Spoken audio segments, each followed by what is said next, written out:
A imagem de uma câmera de segurança do Aeroporto Internacional de São Paulo, em Guarulhos, foi usada para colocar na cadeia um rapaz de 26 anos.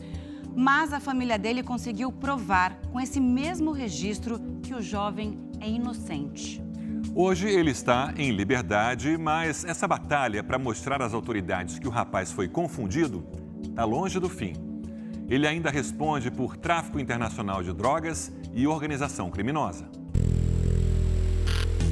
Essa imagem bastou para colocar um homem atrás das grades.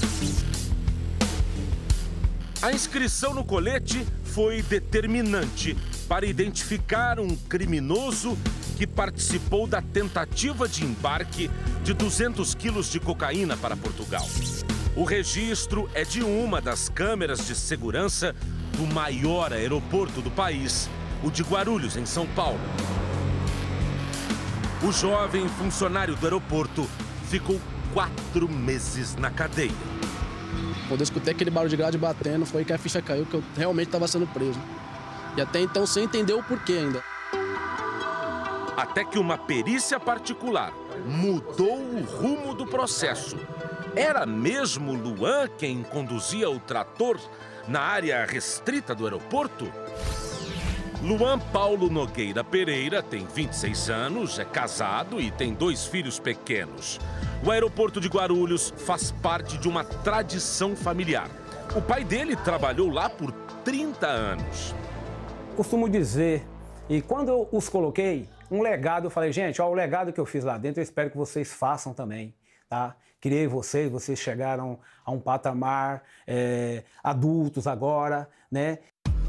Incentivado pelo pai, Luan também quis seguir carreira nas esteiras do aeroporto. Começou como auxiliar de limpeza e depois foi contratado por uma empresa terceirizada para trabalhar no carregamento dos aviões. O Luan não sabia, mas a Polícia Federal, desde 2022, estava de olho justamente na área em que ele trabalhava aqui no aeroporto. Os agentes investigavam uma quadrilha de tráfico internacional de drogas que teria a participação de funcionários do aeroporto nas fileiras da organização. Esses funcionários, com acesso às aeronaves, teriam ajudado no embarque de toneladas de cocaína. Em fevereiro deste ano, o golpe. A Polícia Federal lança uma operação contra o tráfico internacional de drogas. O nome de Luan consta entre os 14 mandados de prisão.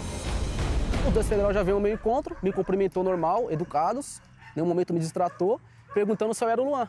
Respondi que sim, que realmente era eu, do que se tratava. Aí olhou para mim e falou que só tinha que dar um depoimento. O delegado começou a narrar os fatos que estavam no inquérito, e eu olhando aquilo ali, eu falei, não sou eu. Pelo que ele relatava, eu já comecei a perceber que não era eu, porque as coisas que ele falava, eu nunca tinha feito. Luan ficou preso e a família começou uma batalha para provar a inocência do rapaz. Contrataram uma advogada e um escritório de peritos em análise de imagens, já que a Polícia Federal diz ter identificado Luan como integrante da quadrilha por causa do colete profissional que aparece nas imagens das câmeras de segurança. Nós vimos que um relatório muito básico, sem um amparo técnico, foi emitido apontando pessoas, entre elas o réu, o qual contratou nossos trabalhos, como autor de um crime simplesmente por uma imagem que parece ser, mas não há uma comprovação técnica por parte da polícia. Luan é esse na imagem, próximo da esteira, de boné e com o colete com a inscrição ORB 5738. A Polícia Federal diz que é ele também nessa outra imagem, pilotando o trator. Os peritos particulares mostraram, melhorando a qualidade da imagem, que o condutor, na verdade, usa um colete com a inscrição ORB 428. 3 dígitos, porque um dos números está dobrado. Repare que esse mesmo homem com o colete ORB 428, com um dos números dobrados, aparece numa das câmeras no mesmo dia, só que em outro terminal. O indivíduo apresentado pela polícia detém 3 números no colete. E também o único número que converge nele é o 8, que são o número 8 no final do indivíduo e também o 8 no final do Sr. Luan. Além disso, nenhum elemento converge entre os dois.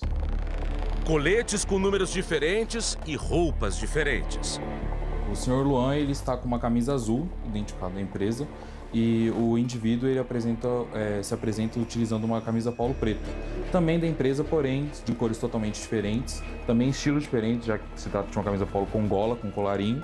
E ambos utilizam boné no dia, porém não são da mesma cor também, e elas são momentos também divergentes, em horários divergentes do dia.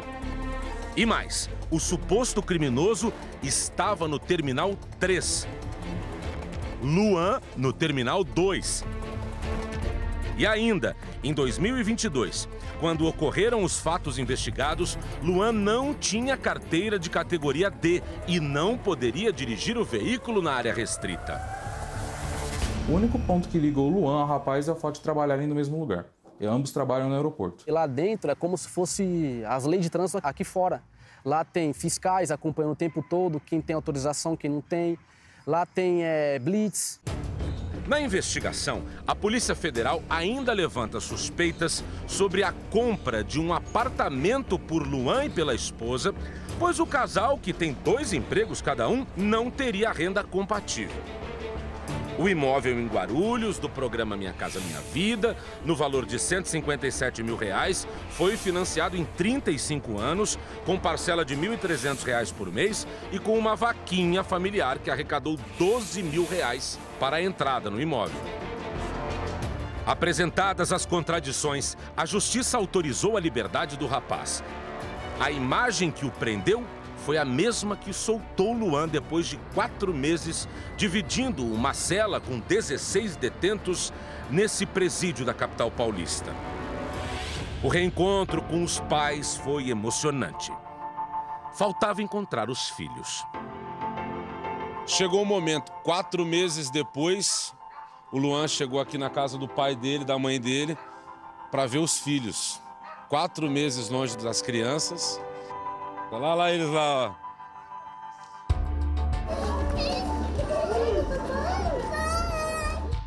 ó. Um abraço cheio de saudade e de medo que o caçula, de 1 aninho, não lembrasse mais dele. Cadê o papai? Aqui, ó. Olha o papai aqui, ó. Ele é o tio. Ele é o tio papai. Eu perdi muita coisa. Hoje eu já vejo ele correndo, ele falando muitas coisas. E esse era o meu maior medo. Dele, principalmente, se esquecer de mim. Não me lembrar mais da fisionomia do pai dele. A batalha pela inocência ainda não terminou. Luan foi denunciado por tráfico internacional de drogas e organização criminosa. E pode ser considerado inocente só no fim do processo.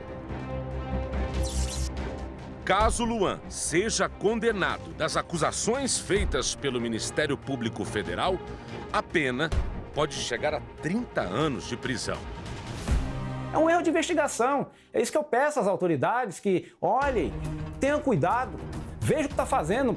Meu filho é uma pessoa de caráter, ilibado, eu sei que eu coloquei no mundo. A concessionária que administra o Aeroporto Internacional de São Paulo informou que colabora com as autoridades nas investigações. Procuramos pelo juiz que assinou o mandado de prisão de Luan e também o magistrado que autorizou a liberdade, mas eles não quiseram gravar entrevista. A empresa Orbital, que contratou Luan, diz que não foi notificada e que as informações sobre processos judiciais são fornecidas apenas às autoridades. A Polícia Federal não respondeu se o verdadeiro criminoso foi identificado ou preso, porque o processo está em sigilo. Luan não voltou ao trabalho. Os contratos dos 2 empregos do rapaz no aeroporto estão suspensos. Por enquanto, ele e a família tentam recomeçar. Minha mente ainda não está totalmente boa. Eu estou abalado ainda com toda a situação que aconteceu. Eu nunca mais vou esquecer desse dia, do dia 29 de fevereiro. Nunca mais vai sair da minha memória.